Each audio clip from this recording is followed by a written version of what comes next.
One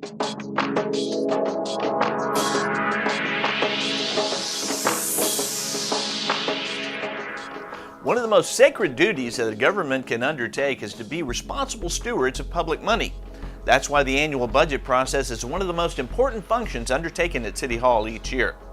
This year is no different, as increased revenues are giving the city unique opportunities to update and protect city infrastructure, take steps to ensure competitive salaries and benefits for public safety, and compensate our top-flight city staff to keep them here in Farmers Branch working hard on your behalf.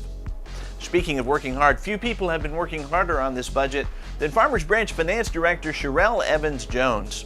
In concert with her staff, the city manager's office, and department heads, Sherelle has had a hand in every segment of the budget preparation process right down to July 30th, when the city manager delivered the proposed budget to the mayor and city council, a day ahead of the deadline prescribed by city charter. Following that, throughout August and September, the mayor and council will engage in a number of special presentations, discussions, and a public hearing in an effort to thoroughly understand and consider all facets of the proposed budget before voting on it later in September. Then, when the dust settles, the new fiscal year will begin October 1st. So for this 30,000-foot overview of the City of Farmers Branch proposed budget for fiscal year 2018-2019, we're going to be talking about three major things. First, revenues, that is what we're making money from. Then expenditures, what we plan to be spending money on. And finally, other stuff, that is things that are not revenues or expenditures, but stuff you need to know about. And we know your time is valuable, so we're going to do it in under 5 minutes. So, here we go. At $61.8 million, anticipated general fund revenues in the new fiscal year are up 8.3%, or $4.8 million from the previous year. So here's what we expect to make money from. Property values in Farmers Branch continue the trend of recent years, surging up 9.2% to $5.5 billion, with an expected increase of $2 million in property tax revenue. That's actually on par with other areas, as Dallas County overall saw a 9.8% jump. Likewise, sales tax revenue is also expected to rise by $1.1 million to a total of $14.7 million. Then, to understand the huge growth in building permit revenue, all you have to do is look at the single-family home construction on the west side of the city.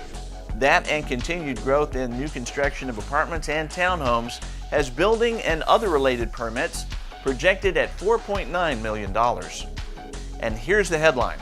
Even though you approved a 2-cent increase on the property tax rate when you voted in $15 million in bond programs last November, this budget proposes to absorb that 2-cent increase and in fact lower your property tax rate by a bit more than a quarter penny to 59.9507 cents for every $100 of valuation. That quarter cent plus drop is the first time in 35 years that the tax rate has been lowered. That's how we're making money in the coming year. Now let's take a look at what we plan to spend it on. Anticipated expenditures are $61.8 million, representing an 8.6% increase over the previous year. Some of the expenditures of interest are proposed to include $261,000 to construct and light a dog park, $212,000 for replacement of the 18-year-old HVAC system at the Justice Center, $230,000 to purchase a new ambulance, $1.2 million in projects to shore up city infrastructure along creeks in Farmers Branch, $1.2 million in salary adjustments for the city's merit-based compensation system and market-based step adjustments for police and fire departments, $6 million in non-debt pay-as-you-go funding for major improvements to the outdated and undersized City Service Center, $3.8 million for 2014 voter-approved bond-funded street improvements, $5.1 million for relocation of Fire Station No. 2 from its remote location on Spring Valley Road to a corner of Holiday Park near Brookhaven College. And those 2017 voter-approved bond projects are coming home to roost, again without a tax rate increase. Those include the first $3.1 million of the approved $7 million for trails projects, and $600,000 of the approved $4 million for residential revitalization, with $4 million in Pike Street station area improvements still to come. When it comes to personnel, this budget has been proposed without the addition of any full-time positions to the city staff. The elephant in the room is the aging water and sewer infrastructure, some of which dates back to the origins of the city. As older lines begin to fail, expense to the city will be significant unless proactive steps are taken to modernize the system. In addition, the city is facing a rate increase from the Trinity River Authority for wastewater treatment. To that end, this budget includes a 6% water and sewer rate increase, to include a $1 million per year initiative to improve sanitary sewer lines throughout the city. For the average residential water consumer of 6,000 gallons, the difference will be an extra $4.39 per month. Finally, you should know that the grand total for this budget is $132 million, with the largest increases represented by those capital projects funded through voter-approved bond dollars and supplemented with pay-as-you-go funding fueled by growth.